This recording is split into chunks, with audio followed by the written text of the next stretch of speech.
Aku ingatkan sakit lutut ni benda kecil, tapi rupa-rupanya dia yang hampir buat hidup aku lumpuh. Dulu, setiap kali naik tangga lutut aku rasa mencucuk. Nak bangun kerusi pun sendi macam nak tercabut. Malam-malam pula lutut berdenyut sampai tak boleh tidur lena. Mula-mula aku biar je. Ingat sakit biasa sebab berat badan naik. Tapi makin lama, makin teruk. Sampai satu hari, aku nak rukuk pun tak boleh, terpaksa solat atas kerusi.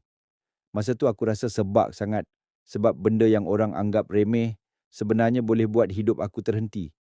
Aku cuba macam-macam tuam suam, sapu minyak, minum rebusan halia dengan kunyit.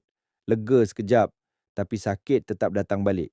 Aku penat, sampai aku jumpa jus Lenix. Dalam satu sachet, dah ada gabungan herba tradisi macam tulang gunung, kunyit, halba semua ni bantu pelinciran sendi dan redakan radang. Cara dia senang je. 2 kali sehari lepas makan, koyak terus minum. Tak payah rebus, tak payah sapu. Alhamdulillah sekarang nak duduk bangun, nak rukuk sujud semua lebih lancar. Aku kongsi kisah ni sebab aku tak nak korang biar sakit lutut jadi semakin teruk.